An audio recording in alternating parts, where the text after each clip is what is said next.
Hi friends, అందరూ ఎలా ఉన్నారండి? నేను మిస్ట్రీ. ఇవాళ నేను ఒక చిన్న మినీ బ్లాగ్తో వచ్చాను. ఇది ఒక రైస్ ఐటము. ఈ రైస్ ఐటమ్ ఎలా చేసుకోవాలో మీకు ముందు చెప్తానండి. ముందుగా పొయ్యి ఆన్ చేసుకుని ప్యాన్ పెట్టుకుని, ప్యాన్ ఒకసారి వేడెక్కాక 2 టేబుల్ స్పూన్ ఆయిల్ వేసుకోవాలండి. ఆయిల్ కూడా వేడెక్కాక 3 స్పూన్లు వాము వేసుకోవాలండి. వాము ఒకసారి వేయించాక మనకి కారం తగ్గ ఎండుమిరగాయలు వేసుకోవాలండి. అది కూడా ఒకసారి వేగాక వెల్లుల్లిపాయలు ముందుగా ఒలిచి చిన్న ముక్కలుగా కోసి పెట్టుకోవాలండి. ఈ మూడింటిని ఎర్రగా వేయించుకోవాలండి.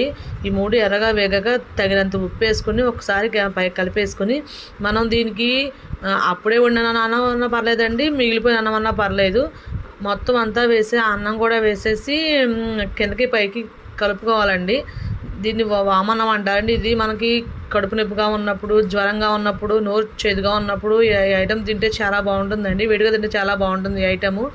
ఒకసారి ట్రై చేయండి. ట్రై చేసి ఎలా ఉందో నాకు చెప్పండి. ఇంకో బ్లాగ్తో కలుద్దాము. బాయ్.